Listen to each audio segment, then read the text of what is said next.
Folks, today on the United States Senate floor, Raphael Warnock, the U.S. Senator from Georgia, gave his first floor speech and gave a powerful speech on the issue of voting rights.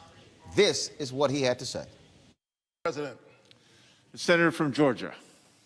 Mr. President, before I begin my formal remarks, I want to pause to condemn the hatred and violence that took 8 precious lives last night in metropolitan Atlanta. I grieve with Georgians, with Americans, with people of love all across the world. This unspeakable violence, visited largely upon the Asian community, is one that causes all of us to recommit ourselves to the way of peace, an active peace that prevents these kinds of tragedies from happening in the first place. We pray for these families. Mr. President, I rise here today as a proud American and as one of the newest members of the Senate in awe of the journey that has brought me to these hallowed halls, and with an abiding sense of reverence and gratitude for the faith and sacrifices of ancestors who paved the way. I am a proud son of the great state of Georgia, born and raised in Savannah, a coastal city known for its cobblestone streets and verdant town squares, towering oak trees, centuries old and covered in gray Spanish moss, stretch from one side of the street to the other, bend and beckon the lover of history and horticulture to this city by the sea. I was educated at Morehouse College, and I still serve in the pulpit of the Ebenezer Baptist Church, both in Atlanta, the cradle of the civil rights movement. And so, like those oak trees in Savannah, my roots go down deep, and they stretch wide in the soil of Waycross, Georgia, and Burke County, and Scriven County. In a word, I am Georgia, a living example and embodiment of its history and its hope, of its pain and promise, the brutality and possibility. Mr. President, at the time of my birth, Georgia's 2 senators were Richard B. Russell and Herman E. Talmadge, both arch segregationists and unabashed adversaries of the civil rights movement. After the Supreme Court's landmark Brown versus Board ruling outlawing school segregation, Talmadge warned that blood will run in the streets of Atlanta. Senator Talmadge's father, Eugene Talmadge, former governor of our state, had famously declared, "The South loves the Negro in his place, but his place is at the back door." When once asked how he and his supporters might keep black people away from the polls, he picked up a scrap of paper and wrote a single word on it: pistols. Yet there is something in the American covenant, in its charter documents, and its Jeffersonian ideals that bends toward freedom. And led by a preacher and a patriot named King, Americans of all races stood up. History vindicated the movement that sought to bring us closer to our ideals, to lengthen and strengthen the cords of our democracy. And I now hold the seat, the Senate seat, where Herman E. Talmadge sat. And that's why I love America. I love America because we always have a path to make it better, to build a more perfect union. It is a place where a kid like me who grew up in public housing, first college graduate in my family, can now stand as a United States Senator. I had an older father He was born in 1917. Serving in the Army during World War II, he was once asked to give up his seat to a young teenager while wearing his soldier's uniform. They said making the world safe for democracy. But he was never bitter. And by the time I came along, he had already seen the Ark of Change in our country.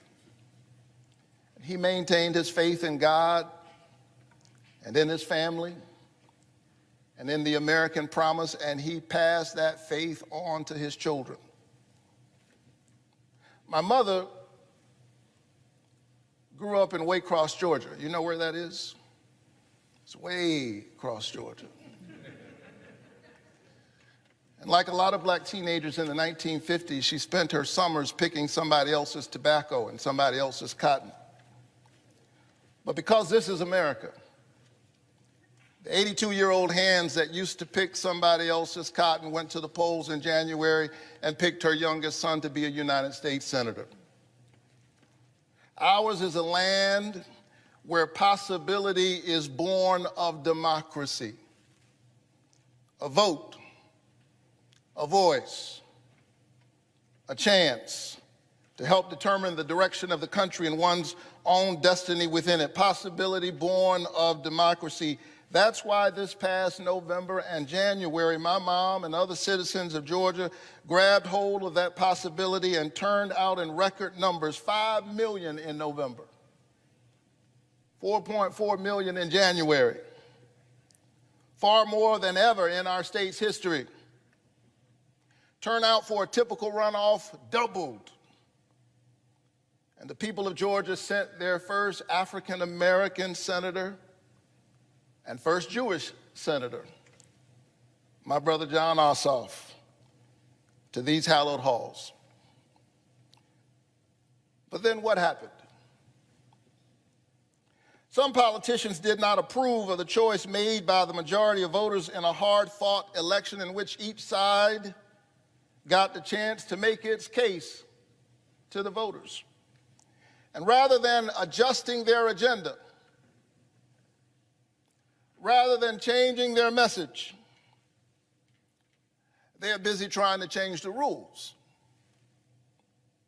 We are witnessing right now a massive and unabashed assault on voting rights unlike anything we've ever seen since the Jim Crow era.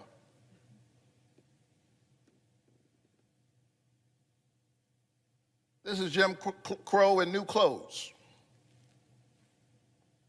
Since the January election, some 250 voter suppression bills have been introduced by state legislatures all across the country, from Georgia to Arizona, from New Hampshire to Florida, using the big lie of voter fraud as a pretext for voter suppression. The same big lie that led to a violent insurrection on this very Capitol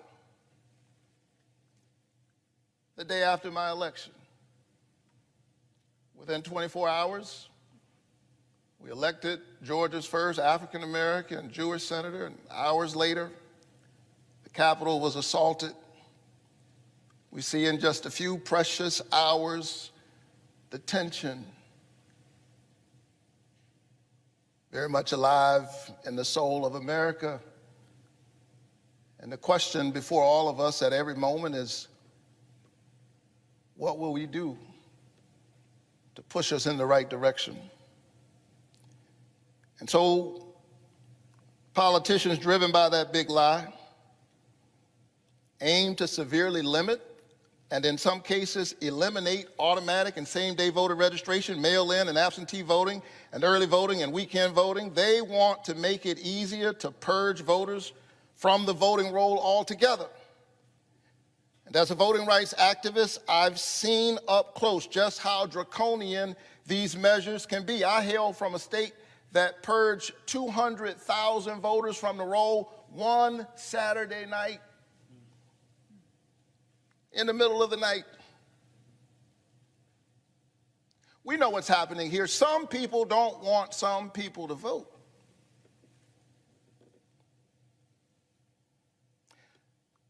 I was honored on a few occasions to stand with our hero and my parishioner,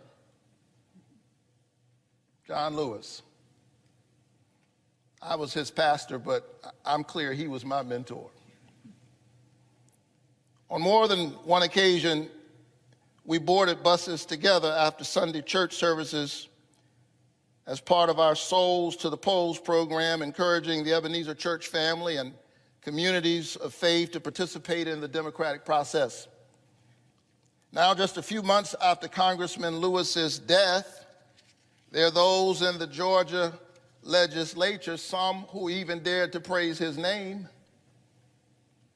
that are now trying to get rid of Sunday Souls to the Polls, making it a crime for people who pray together to get on a bus together in order to vote together. I think that's wrong. Matter of fact, I think that a vote is a kind of prayer for the kind of world we desire for ourselves and for our children. And our prayers are stronger when we pray together. To be sure, we have seen these kinds of voter suppression tactics before. They are a part of a long and shameful history in Georgia and throughout our nation, but refusing to be denied.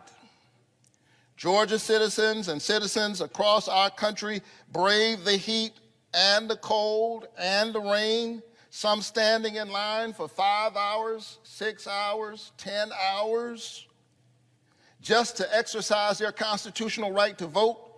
Young people, old people, sick people, working people, already underpaid, forced to lose wages to pay a kind of poll tax while standing in line to vote. And how do some politicians respond? Well, they're trying to make it a crime to give people water and a snack as they wait in lines that are obviously being made longer by their draconian actions. Think about that. Think about that. They are the ones making the lines longer through these draconian actions. And then they want to make it a crime to bring grandma some water while she's waiting in a line that they're making longer. Make no mistake, this is democracy in reverse. Rather than voters being able to pick the politicians are trying to cherry pick their voters. I say this cannot stand. And so I rise, Mr. President, because that sacred and noble idea, one person, one vote, is being threatened right now. Politicians in my home state and all across America, in their craven lust for power, have launched a full-fledged assault on voting rights. They are focused on winning at any cost, even the cost of the democracy itself. And I submit that it is the job of each citizen to stand up for the voting rights of every citizen.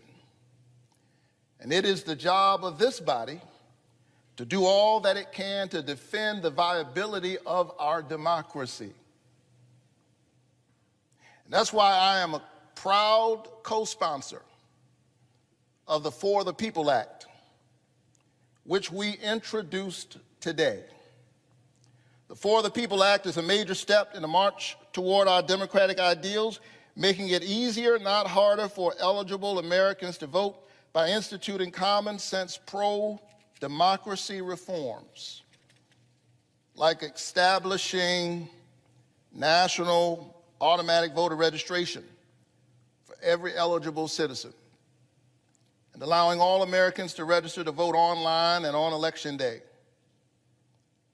requiring states to offer at least 2 weeks of early voting, including weekends, in federal elections, keeping Souls to the Polls programs alive, prohibiting states from restricting a person's ability to vote absentee or by mail, and preventing states from purging the voter rolls based solely on unreliable evidence like someone's voting history, something we've seen in Georgia and other states in recent years. And it would end the dominance of big money in our politics and ensure our public servants are there serving the public. Amidst these voter suppression laws and tactics, including partisan and racial gerrymandering, and then a system awash in dark money and the dominance of corporatist interests and politicians who do their bidding, the voices of the American people have been increasingly drowned out and crowded out and squeezed out of their own democracy. We must pass for the people so that the people might have a voice. Your vote is your voice, and your voice is your human dignity. But not only that, we must pass the John Lewis Voting Rights Advancement Act. You know, voting rights used to be a bipartisan issue. The last time the voting rights bill was reauthorized was 2006. George W. Bush was president, and it passed this chamber 98-0. But then in 2013, the Supreme Court rejected the successful formula for supervision and preclearance contained in the 1965 Voting Rights Act. They asked Congress to fix it. That was nearly 8 years ago. And the American people are still waiting. Stripped of protections, voters in states with a long history of voter discrimination and voters in many other states have been thrown to the winds. We Americans have noisy and spirited debates about many things, and we should. That's what it means to live in a free country. But access to the ballot ought to be nonpartisan. I submit that there should be 100 votes in this chamber for policies that will make it easier for Americans to make their voices heard in our democracy. Surely, there ought to be at least 60 in this chamber who believe, as I do, that the four most powerful words uttered in a democracy are "the people have spoken." Therefore, we must ensure that all of the people can speak. But if not, we must still pass voting rights. The right to vote is preservative of all other rights. It is not just another issue alongside other issues. It is foundational. It is a reason why any of us has the privilege of standing here in the first place. It is about the covenant we have with one another as an American people, e pluribus unum, out of many one. It, above all else, must be protected. And so let's be clear. I'm not here today to spiral into the procedural argument regarding whether the filibuster in general has merits or has outlived its usefulness. I'm here to say that this issue is bigger than the filibuster. I stand before you saying that this issue, access to voting and preempting politicians' efforts to restrict voting, is so fundamental to our democracy that it is too important to be held hostage by a Senate rule, especially one historically used to restrict expansion of voting rights. It is a contradiction to say we must protect minority rights in the Senate while refusing to protect minority rights in the society. Colleagues, no Senate rule should overrule the integrity of our democracy. And we must find a way to pass voting rights whether we get rid of the filibuster or not.